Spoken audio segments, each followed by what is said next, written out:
presentan.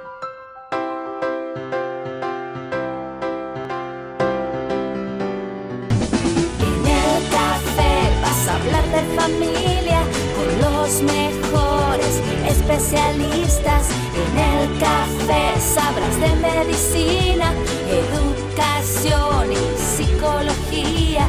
En el café vas a ver la moda y a despejar todas tus incógnitas. En el café lo vas a saber.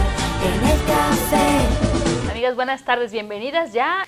Hoy vamos a tocar un tema muy interesante y para eso nos va a ayudar el doctor Juan Cisneros. Bienvenido, ¿cómo está, doctor? Muy bien, muchas gracias. La invitación por la cual estamos aquí es porque creemos que estos foros ayudan a la población a tener un concepto, una cultura médica sobre nuestra persona, sobre lo que somos. En general, todos tus programas muy interesantes. Hoy tengo la fortuna de estar con ustedes y esperemos que lo que se vierta aquí les sirva para que en un futuro no les suceda algo tan grave como lo es el cáncer. Amigas, por supuesto que esta charla le estamos acompañando de una deliciosa taza de café colibrí y ojalá ustedes también estén haciendo lo mismo en su casa. Vamos a hablar de un tema desgraciadamente muy común ahora. No sé si es de manera personal o usted como oncólogo lo debe saber, las estadísticas. Para mi punto de vista, en manera personal, de gente que conozco, gente cercana, a lo mejor no familiar, bendito sea Dios, pero sí mucha gente cercana cursa un padecimiento de cáncer. Entonces, yo no sé si esto sea así en general o sea una casualidad. O un aumento de los medios de comunicación que cada vez nos espantamos más ante ciertas noticias, ¿no? Exacto. Mira, en efecto, hablar sobre cáncer nunca ha sido tan sencillo, ni antes ni hoy. El hablar de cáncer es un tema que emocionalmente altera a cualquier ser humano, porque sabemos que es una cosa irreversible, porque sabemos que es en ese punto dejar lo que éramos antes y a partir de ahí ¿qué va a pasar? Primero porque no estamos preparados para la muerte. Y ya que el cáncer es un sinónimo de muerte, pues entonces es prácticamente que nos anuncian que prácticamente nuestra vida va a terminar. Esto es, digamos, la conceptualización más común en mucha gente. Mucha gente dice, es que no, yo si me dicen que tengo cáncer, prefiero X, ¿no? Situación. Pero no necesariamente decir, hay un problema de cáncer, tiene que ser tan drástico, ¿o sí? Actualmente, en el último cuarto de siglo que tenemos, la medicina ha tenido unos avances bastante grandes que no habían sido logrados en los siglos anteriores. Y en este último tiempo, la medicina ha avanzado tanto en la prevención, tanto en la cultura, en la educación, como también en los métodos de tratamiento, que en los cuales algunos cánceres que hace algunos ayeres, hace algunos años, eran prácticamente lo que decíamos sinónimo de muerte, hoy no. Detectados a tiempo, la mayoría de los problemas tumorales o de cáncer tienen una resolución de mayor porcentaje de sobrevida actualmente que antes. Algunos incluso, como el cáncer testicular, se llegan a curar al 100%, como los linfomas también se llegan a curar al 100%, por el advenimiento de la industria farmacéutica que ha hecho desde experimentos hasta ha logrado encontrar las causas, los orígenes de problemas de este tipo de cánceres. Hay algunos otros que no. ¿Dónde inicia el cáncer? Porque bueno, todos yo creo que quisiéramos prevenir enfermedades de este tipo, pero en realidad, ¿qué es el cáncer? ¿Cómo se desarrolla? Cuando lo platicamos ante médicos, personas que estudiosas sobre la medicina, podemos hablar que sus orígenes empiezan en la célula, en las proteínas que se les denomina ADN, en las proteínas que son los genes, pero hoy estamos ante un público heterogéneo, vamos a tratar de aterrizar con más facilidad el concepto. Imagínense un huevo que dentro de la yema, que es el núcleo de una célula, allí lleva la información de lo que somos. Si somos personas chaparritas, si somos personas altas, si somos personas blancas, de ojos azules, toda la información de lo que somos va dentro de esa yema, dentro de el huevo. Entonces, toda célula nace, crece, se reproduce y muere. Y esa información está dentro de la yema del huevo. Eso ya lo traemos estipulado. Al igual así, esta está formada, imaginemos como una escalera, en la cual es una escalera de caracol y van unidos por los peldaños. En esos peldaños algunos van a estar flojos, pero a lo mejor aguanten en la vida y nunca se rompa ese peldaño. Pero igual a lo mejor ese peldaño es de una escuela de secundaria y pasan y pasan y pasan por lo mismo hasta que llega a tronar. Entonces va a depender del uso, va a depender de uno mismo cómo se alimenta, va a depender que cuándo se va a romper esa liga, si fumamos, de las circunstancias de nuestro medio ambiente, de lo que nos alimentamos. Y todo eso son los medios o factores que contribuyen a que, sigamos hablando sobre el escalón, llegue un momento en que se lastime. Entonces esa información ya la traemos. Podemos haber dos personas que vamos a tener cáncer pulmonar. Nada más que yo fumo y la otra persona no fuma.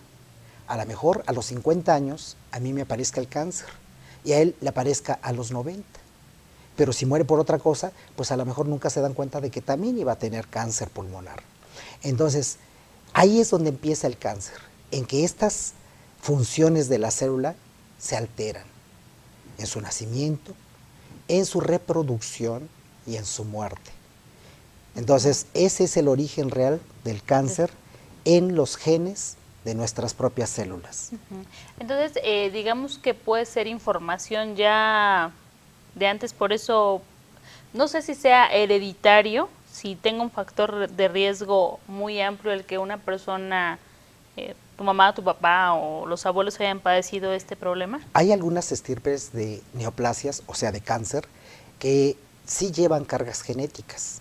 Por ejemplo, el cáncer de mama, en el cual tiene hasta el 50% de probabilidad de que una hija cuya mamá tuvo cáncer de mama, ella también lo pueda padecer, o una tía materna. Entonces las probabilidades aumentan en riesgo porque sí se heredan ciertas características para el cáncer de mama.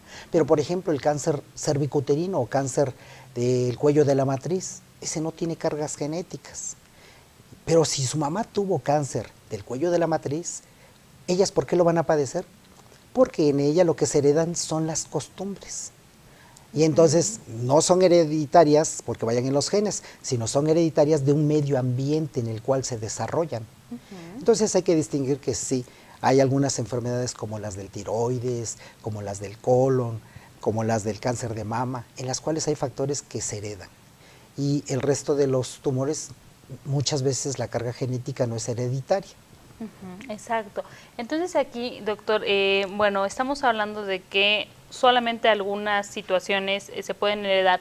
Lo demás, ¿se puede prevenir hablando, ahora que hay tantas nuevas funciones de los médicos, los genetistas, se puede decir, bueno, lo quitamos, lo ponemos, o no es tan fácil?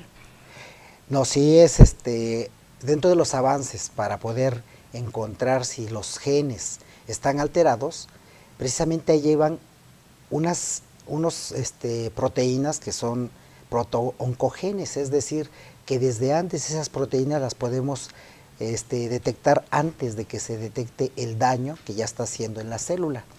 En algunos cánceres, como por ejemplo el de mama, sí se puede detectar en el cual un BRCA, que es un protooncogen que lleva la carga genética en algunas enfermedades, como el cáncer de mama. Si se descubre, hay que estar pensando que esa persona tiene ciertas probabilidades de padecer cáncer de mama. Entonces, todos estos factores, en algunos tumores sí se pueden detectar desde el punto de vista del laboratorio, y en otros no se pueden detectar genéticamente. Por ejemplo, Hay tumores que comienzan a producir sustancias que se vierten al torrente sanguíneo, como por ejemplo en el cáncer de próstata. Esas sustancias están hablando de que comienza a crecer un tumor en la próstata, que es el antígeno prostático específico. Hay otras sustancias que se producen, por ejemplo, en el cáncer de ovario, en las cuales estos tipos de sustancias las puede uno detectar en la sangre. Entonces, cuando encontramos por un ultrasonido alguna bolita, algún quiste, algún tumor, se le piden esas sustancias en el torrente sanguíneo y eso ya nos va a determinar si la bolita que está dentro es mala o es buena. Aquí está hablando de, a lo mejor, algo que se pueda ver o tocar. Siempre, bueno, no, creo que no es siempre, el cáncer cuando empieza a desarrollarse da indicios de que está ahí. ¿Cómo controlamos? Porque muchos doctores te dicen, si se detecta a tiempo puede ser curable. Ajá, y si no lo puedes detectar a tiempo, ¿qué sería lo conveniente que podríamos hacer? ¿Cómo hacer este tipo de, no es porque es una buena pregunta, de manifestación del cáncer? ¿Cómo se manifiesta en nuestro cuerpo? Primero, imaginen que esta célula se reproduce 10 veces a la novena y en ese momento apenas un tumor sólido pesaría 1 gramo. Pero cuando se reproduce 3 veces más, es decir, 10 a la 12ª, ese gramo ya pesa 1 kilogramo. ¿Por qué? Porque se lleva mucho tiempo, muchas duplicaciones la célula para poder alcanzar cierto tipo de tamaño del tumor. Un ejemplo nuevamente, el de la mama.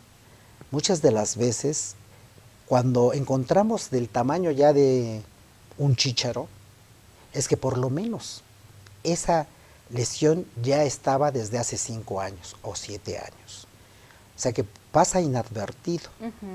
Entonces por eso es que hay muchos cánceres que están al alcance de nuestras manos, al alcance de mucha investigación, al alcance de los clínicos, y hay muchos cánceres que definitivamente hasta que ya es irresecable, intratable, como el cáncer de páncreas, es cuando se manifiesta. No tenemos acceso a veces para llegar a algún tipo de cáncer. ¿Qué sería lo ideal hacer, no? Exactamente. Hay cierto tipo de diagnóstico, tanto para hombres o para mujeres. De ahí tendríamos que hablar cuáles son los principales cánceres en la mujer y cuáles son los principales cánceres en el hombre. En ambos, en primer lugar, el cáncer más frecuente es el cáncer de la piel. Es tan frecuente que a veces alguna manchita, alguna área que está rascándose, principalmente en personas de características que son más blanquitas y que de repente un lunar ya les comienza a dar comezón, aguas, porque ahí se puede estar transformando en un tumor, en un cáncer. Esto está interesante, digo, muchas personas vemos los lunares como algo común y no les damos la importancia que tienen. ¿Le parece si regresando al corte nos explica a profundidad esto? Claro que sí. No le cambien, regresamos.